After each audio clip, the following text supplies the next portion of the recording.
दोस्तों आप सबका एक बार फिर से स्वागत है, वेलकम करता हूं। दोस्तों आज की खबर हमारी जुड़ी है आंगनवाड़ी से एक भर्ती आई है उसकी तरफ। तो जी हाँ दोस्तों, उसी के बारे में हम आपको बताने वाले हैं आज। तो दोस्तों, योगी सरकार की तरफ से एकीकृत बाल विकास सेवा आईसीडीएस में आंगनवाड़ी सेविका, सुपरवाइजर्स, डिस्ट्रिक्ट प्रोग्राम ऑफिसर्स के 32,000 से अधिक पदों पर भर्ती होने वाली है। उत्तर प्रदेश सरकार की तरफ से यह जो भर्ती थी यह बहुत लंबे समय से पेंडिंग थी, यानी कि नहीं हो रही थी, लेकिन अभी इस पर जो आवेदन है वह चालू हो गया है, तो जिसमें केवल महिलाएं आवेदन दे सकती हैं। दोस्तों, प्रदेश सरकार की तरफ से आंगनवाड़ी सहायिका एवं सेविका भर्ती में क्या पात्रता रखा गया है, कितना वेतन मिलेगा और इस भर्ती के नियम क्या हैं, आज इस वीडियो के माध्यम से हम आपको पूरा बताने वाले हैं। तो प्लीज़ वीडियो को पूरा देखिएगा ज़रूर। और अगर आपको हमारा वीडियो दोस्तों अच्छा लगता है तो शेयर, लाइक, सब्सक्राइब ज़रूर कीजिएगा।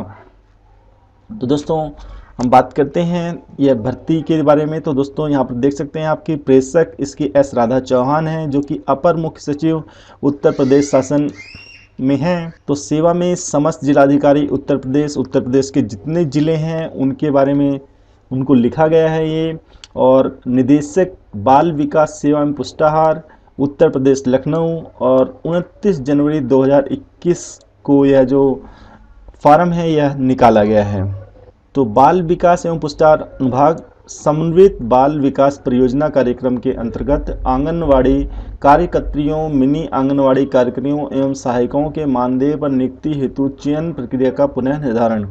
तो महोदया, समन्वित बाल विकास कार्यक्रम के अंतर्गत आंगनवाड़ी कार्यकर्त्रियों, मिनी आंगनवाड़ी कार्यकर्त्रियों एवं सहायिकाओं के मानदेय पर संविदा आधारित नियुक्ति के संबंध में पूर्व में निर्गत समस्त शासन देशों को अक्रमित करते हुए एतद द्वारा सम्यक विचारोपरांत चयन प्रक्रिया निम्नलिखित प्रकटित की जाती है।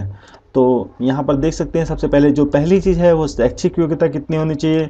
तो आंगनवाड़ी कार्यकर्त्रियों, मिनी केंद्र के कार्यकर्ताओं हेतु जो शैक्षिक योग्यता है न्यूनतम हाई स्कूल उत्तीर्ण तथा सहायिकाओं हेतु शैक्षिक योग्यता न्यूनतम तथा कक्षा 5 उत्तीर्ण होगी। अगर हम करें तो आंगनवाड़ी कार्यकर्त्रियों और मिनी केंद्र के कार्यकर्ता हेतु शैक्षिक योग्यता जो है न्यूनतम हाई स्कूल है, और अगर सहायिका है तो उसकी जो न्यूनतम शैक्षिक योग्यता है वो कक्षा 5 तक है। तो आयु सीमा की बात कर लेते हैं। तो दोस्तों, आयु सीमा है सहायक, अगर कोई कार्यक्रम सहायिकाओं के पद के लिए न्यूनतम आयु जो है वह 21 वर्ष तथा अधिकतम आयु समय 45 वर्ष होगी। 21 वर्ष के कम से कम और अधिक से अधिक 45 वर्ष का हो सकता है। और आंगनवाड़ी सहायिका से आंगनवाड़ी कार्यकर्त्री के पद पर चयन हेतु अधिकतम आयु सीमा 50 वर्ष होगी। कि आयु के संबंध में आंगनवाड़ी कार्यकर्ताओं, मिनी आंगनवाड़ी केंद्र की कार्य करने के लिए हाई स्कूल प्रमाण पत्र एवं सहायिकाओं के लिए कक्षा 5 जैसी भी स्थिति हो, स्कूल से जारी प्रमाण पत्र मान्य होगा। यानी कि उनके पास जो कक्षा 5 का प्रमाण पत्र हो, जैसी भी स्थिति में वो स्कूल से जारी हुआ होना चाहिए तो वो मान्य होगा। और 62 वर्ष की आयु के उपरांत उसकी मानदेय सेवाएं स्वयं समाप्त हो जाएंगी। अब चयन हेतु पात्रता क्या क्या होना चाहिए। सबसे पहले अपेक्षित अहर्ता रखने वाली ग्रामीण क्षेत्रों से उसी ग्राम सभा तथा शहरी क्षेत्र में उसी वार्ड में स्थित केंद्र की सहायिका जिसकी न्यूनतम सहकारी सेवा 5 वर्ष की पूरी हो चुकी हो तथा हाई स्कूल उत्तीर्ण हो एवं उसकी आयु 50 वर्ष से अधिक ना हो। आप देख सकते हैं कि अगर कोई आवेदन कर रहा है तो वह उसी ग्राम सभा को या फिर उसी वार्ड में स्थित केंद्र की सहायिका जिसकी न्यूनतम सहकारी सेवा 5 वर्ष की पूरी हो चुकी हो। और सहायिका से कार्य करने के पद पर चयन में यह ध्यान रखा जाए कि किसी भी दशा में आरक्षण प्रभावित न हो अथवा प्रचलित विद्यमान आरक्षण प्रक्रिया का उल्लंघन किसी भी दशा में न किया जाए। तो जो आरक्षण की प्रक्रिया है वो यहाँ पर भी है। तो जो गरीबी रेखा से नीचे जीवन व्यतीत करते हैं उनको प्रथम वरीयता दी जाएगी। इस हेतु सक्षम अधिकारी द्वारा निर्गत आय प्रमाण पत्र प्रस्तुत करना होगा। अगर कोई कह रहा है कि मैं गरीबी रेखा से नीचे आता हूं तो उसे आय प्रमाण पत्र देना होगा। तो गरीबी रेखा हेतु आय का निर्धारण समाज कल्याण विभाग के शासन निर्देश संख्या 22/2015 123/26/2015 दिनांक 14/9/2015 के अनुसार होगा। यानी कि इस समय जो इन्होंने निर्धारण किया था उसी के अनुसार ही निर्धारित होगा कि जो व्यक्ति जो महिला इसमें आती है वो गरीबी रेखा से नीचे है कि नहीं। और समाज कल्याण विभाग के शासनादेश दिनांक 14/9/2015 में आय सीमा हेतु कट ऑफ निर्धारित करते हुए ग्रामीण क्षेत्र में रुपये 46,080 तथा शहरी क्षेत्र में 56,460 रुपये प्रति परिवार वार्षिक आय निर्धारित किया गया है। कहने का मतलब कि 46,080 रुपये एक साल में। तो कह सकते हैं कि 5,000 से कम जो है आमदनी होनी चाहिए, तब वह व्यक्ति गरीबी रेखा से नीचे माना जाएगा ग्रामीण क्षेत्र के लिए। और अगर शहरी क्षेत्र में हैं आप, तो यहाँ पर आप 5,000 रुपये मैक्सिमम, 6,000, 5, 5.5 के आसपास।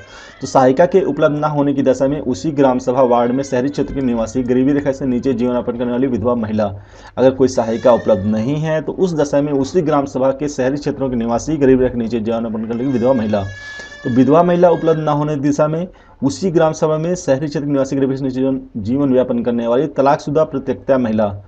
तो आप देख सकते हैं कि सारे पद जो हैं वह किस तरह से निर्धारित हैं, ये सारा बताया गया है। तो आंगनवाड़ी कार्यकर्ताओं एवं सहायिकाओं व मिनी आंगनवाड़ी कार्यकर्ताओं के लिए यह अनिवार्य होगा कि ग्रामीण क्षेत्र में उसी ग्राम सभा तथा शहरी क्षेत्र में उसी वार्ड की निवासी हो। निवासी एवं आय के संबंध में उप जिलाधिकारी तहसीलदार के स्तर से निर्गत प्रमाण पत्र मान्य होगा।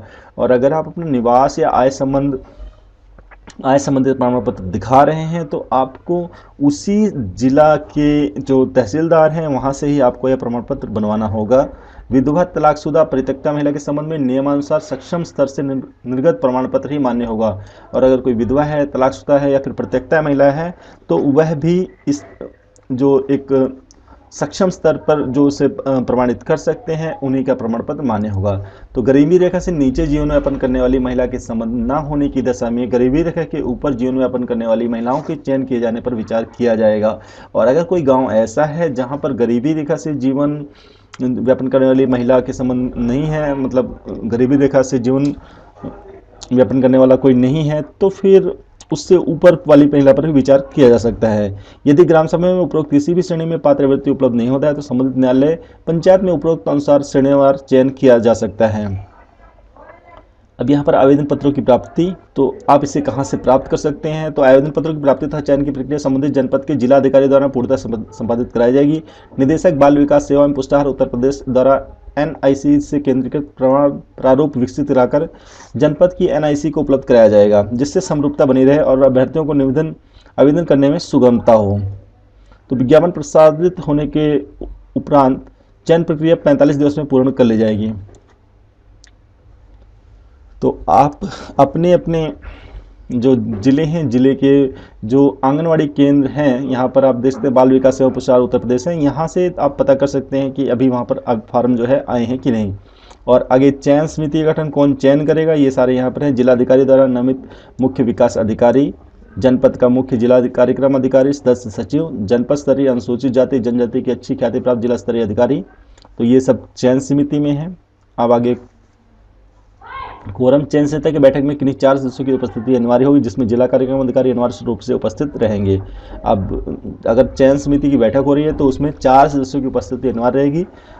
जिला कार्यक्रम अधिकारी अनिवार्य रूप से उपस्थित रहेंगे, किंतु उसमें अनुसूचित जाति जनजाति और अन्य पिछड़ा वर्ग के प्रतिनिधित्व अनिवार्य होगा, यानी कि इनमें से भी एक सदस्य होना अनिवार्य रहेगा। तो मेरिट सूची कैसे तैयार होगी ये यहाँ पर बताया गया है, आप इसे पढ़ सकते हैं। बिल्कुल आसान है ये कि हाई स्कूल, इंटरमीडिएट एवं स्नातक के अंकों पर विचार किया जाएगा, जिसके अंतर्गत अभ्यर्थियों द्वारा प्राप्त अंक प्रतिशत को 10 से विभाजित करने पर जो उत्तर प्राप्त होगा वहीं उसका अंक माना जाएगा। यदि किसी अभ्यर्थी को हाई स्कूल में की परीक्षा में 45% अंक प्राप्त हुए तो उसे 45 भागे 10 4.5 अंक प्राप्त होंगे। यदि किसी ने 59 प्राप्त किया तो 59 10 5.9 अंक प्राप्त होंगे। और समस्त परीक्षाओं के अंक जोड़ने के पश्चात मेरिट लिस्ट तैयार की जाएगी। ये मेरिट लिस्ट की प्रक्रिया है कि किस मेरिट लिस्ट में कौन आगे जा रहे हैं। यदि एक से अधिक अभ्यर्थी समान अंक प्राप्त करते हैं तो वरीयता अधिक आयु वाले अभ्यर्थी को दी जाएगी। और अगर मान लो कोई ऐसा है कि 2 आदमी हैं, दोनों के अंक समान हैं, तो वहाँ पर जो जिसकी आयु ज़्यादा है उसको प्राथमिकता दी जाएगी। तो आरक्षण में यहाँ पर आरक्षण के बारे में, तो आरक्षण जैसा कि मिनी आंगनबाड़ी केंद्र की कार्यक्रमों की सहायकों की नियुक्ति में अनुसूचित जाति, अनुसूचित जनजाति, पिछड़ी जाति, विकलांगता एवं स्वतंत्रता संग्राम सेनानी के आश्रितों तथा आर्थिक रूप से कमजोर वर्गों हेतु शासन द्वारा जारी आरक्षण से संबंधित शासनों का अनुपालन किया जाएगा। तो जिन आंगनबाड़ी केंद्रों की कार्यकर्ताओं, मिनी आंगनबाड़ी केंद्र की कार्यकर्ताओं एवं सहायिकाओं के चयन के संबंध में पूर्व से कई बार भी चयन कार्रवाई की जा चुकी है, लेकिन आरक्षित वर्ग के पात्रों का अभ्यर्थी उपलब्ध न होने के कारण चयन की कार्रवाई पूर्ण नहीं हो सकी है। उनमें से अनुसूचित जाति, पिछड़ी जाति के आरक्षण पद हेतु अधिकतम 2 बार विज्ञप्ति प्रकाशित कराई जाएगी। और अगर मान लो फिर भी कोई नहीं मिलता है तो इसके बाद भी यदि पात्र अभ्यर्थी नहीं मिलते हैं तो पूरी परियोजना में आरक्षण की स्थिति का पुनः आकलन कर लिया जाए और इस केंद्र को अनारक्षित करते हुए आवश्यकता हो तो किसी अन्य केंद्र के आरक्षण की श्रेणी से लिया जाए जिसमें आरक्षित वर्ग के अभ्यर्थी उपलब्ध हों।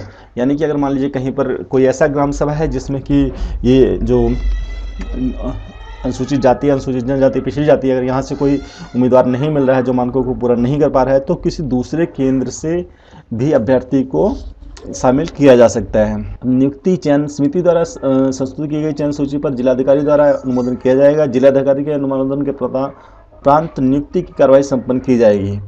अब आंगनवाड़ी कार्यकर्त्री, मिनी आंगनवाड़ी कार्यकर्त्री एवं सहायिकाओं के नियुक्ति पदाधिकारी जिला कार्यकारी अधिकारी करेंगे। तैनाती आदेश में स्वीकृत केंद्र के मूल स्थान एवं मूल स्थल का भी उल्लेख होना अनिवार्य होगा। अर्थात एक ग्राम सभा वार्ड में कई केंद्र सज्जित हों तो केंद्रों की प्रथम, द्वितीय, तृतीय की वरीयता क्रम में रखा जाएगा। तो आगे देख लीजिए समायोजन। यदि किसी आंगनवाड़ी कार्यकर्त्री, मिनी आंगनवाड़ी कार्यकर्ता में सहायकों की शादी के पश्चात उसकी ससुराल की ग्राम सभा, न्याय वार्ड, पंचायत वार्ड के अंतर्गत आंगनवाड़ी कार्यकर्त्री, मिनी आंगनवाड़ी कार्यकर्त्री एवं सहायिका का पद रिक्त है तो उसे भी उक्त सापेक्ष समायोजित किया जाएगा। अगर मान लीजिए किसी कार्यकर्त्री की शादी हो जाती है और उसके ससुराल में कोई पद रिक्त है तो वहां पर वो ट्रांसफर हो सकती है, इसमें यह बताया गया है। तो आगे सेवा समाप्ति। यदि वर्तमान में कार्यरत कोई आंगनवाड़ी कार्यकर्त्री, मिनी आंगनवाड़ी कार्यकर्त्री साइकिल आपके पद जैसे ग्राम प्रधान, उप प्रधान, ग्राम सभा सदस्य, क्षेत्र समिति सदस्य, जिला पंचायत सदस्य, नगर पालिका सदस्य एवं सभा पार्षद तथा मेयर आदि पर निर्वाचित हो जाए तो उसकी उक्त मानदेय से निर्वाचित घोषित होने के बाद तथा शपथ लेने की तिथि से समाप्त समझी जाएगी। इसके लिए अलग से नोटिस दिए जाने की बाध्यता आवश्यकता नहीं होगी। अब मान लो अगर कोई इस तरह से कार्य कर रहा है आंगनवाड़ी के पद पर और साथ ही साथ उसे इसमें से जो अभी बताएं पद अगर इसमें से किसी पर निर्वाचित हो जाती है तो जैसे ही वह शपथ लेती है उसकी जो सेवाएं हैं वो अपने आप ही समाप्त हो जाएंगी। या फिर यहाँ पर यह भी लिखा हुआ है कि मूल निवास से संबंधित अपना गांव छोड़ देती है। मान लीजिए अगर कोई है अपनी जगह पर उन्होंने छोड़ दिया या किसी अन्य गांव में निवास करने लगती है या शादी होने की स्थिति में अन्यत्र रहने लगती है तो ऐसी परिस्थितियों में मानदेय सेवा तत्काल प्रभाव से समाप्त कर दी जाएगी। तो ये नियम जो है आप देख सकते हैं कि अगर शादी हो जाती है और उसके बाद कहीं अन्यत्र हो तो वहाँ पर भी आंगनवाड़ी जो ये पद है ये समाप्त हो जाएगा, उनकी जो सेवावधि का काम है उनका समाप्त हो जाएगा। तो बाल विकास सेवा एवं पुष्टाहार उत्तर प्रदेश लखनऊ द्वारा आंगनवाड़ी कार्यकर्त्री, मिनी आंगनवाड़ी कार्यकर्त्री एवं सहायिका के पदों पर चयन होती हुई जनपदवार रिक्तियों की सूचना जनपदों को प्रदर्शित की जाएगी। आगे यहाँ इन्होंने लिखा है कि कृपया इस शासन आदेश का कड़ाई से अनुपालन सुनिश्चित कराया जाए तथा इस शासन आदेश के निर्गत होने के पश्चात यदि पूर्व कोई भी चयन की कार्रवाई जनपद में प्रारंभ की गई हो तो उसे निरस्त कर दिया जाए। समस्त जिलाधिकारीगण से यह अपेक्षा की जाती है कि वे अपने कुशल नेतृत्व एवं प्रभावी नियंत्रण में उक्त कार्रवाई को पूर्ण उत्तरदायित्व को साथ संपादित कराएंगे। तो यहाँ पर भवदीय एस राधा चौहान अपर मुख्य सचिव जी हैं और इन्होंने किसको ये पत्र भेजा है, यहाँ पर ये सारी चीज़ें आप देख सकते हैं लिखी हुई हैं। कुल मिला के अगर बात करें प्रारूप की तो कुछ इस तरह से रहेगा प्रयोग। तो बाल विकास परियोजना आपको यहाँ पर नाम लिखना है, फिर जनपद आपका जो है जनपद डाल दीजिए, फिर पद का नाम आंगनवाड़ी कार्यकर्ता, मिनी सहायिका आपका इसमें से कौन सा है जो भी आपका हो आपको यहाँ पर लिखना है। फिर रिक्त केंद्र का नाम, जो रिक्त केंद्र जगह है आपके गाँव की वो लिख दीजिए। फिर ग्राम सभा वार्ड का नाम, वार्ड नंबर, आवेदिका का नाम, विवाहित, अविवाहित, विधवा, तलाकशुदा, प्रत्यक्ता, इनमें से जो हो यहाँ पर डालना है। फिर पति का नाम, पिता का नाम, माता का नाम, आवेदिका का मोबाइल नंबर और श्रेणी कौन सी है वो आपको यहाँ पर डालना है। फिर विधवा, तलाकशुदा, प्रत्यक्ता प्रमाण पत्र जारीकर्ता का पदनाम। अब जहाँ से आपने ये सर्टिफिकेट लिया था उसको आपको यहाँ पर भरना है, कब जारी हुआ था और किसने उसको सत्यापन किया था। फिर अगर विकलांगता प्रमाण पत्र है तो आपको यहाँ पर भरना है। यदि आवेदिका सहायिका के पद पर कार्यरत है तो कब से कब तक उन्होंने काम किया, केंद्र का नाम क्या था, ग्राम सभा का क्या नाम था, स्थायी पता, मकान नंबर, ग्राम, मोहल्ला, पोस्ट, जनपद, निवास प्रमाण पत्र, फिर जाति प्रमाण पत्र। अगर जाति प्रमाण पत्र आप लगा रहे हैं और आय प्रमाण पत्र अगर आप लगा रहे हैं तो आपकी परिवार की वार्षिक आय यहाँ पर आपको लिखनी है, जन्म तिथि, अंकों में, शब्दों में, आधार नंबर और उसके बाद आपने क्या क्या इसके साथ अटैच किया है वो सारी डिटेल आपको देनी है। और दोस्तों यदि आपको हमारा वीडियो दोस्तों अच्छा लगता है तो प्लीज़ शेयर सब्सक्राइब जरूर कीजिए। हम इसी तरह की काम की जानकारी आपके लिए लेकर आते रहते हैं। Thank you for watching. फिर मिलेंगे अगले वीडियो में।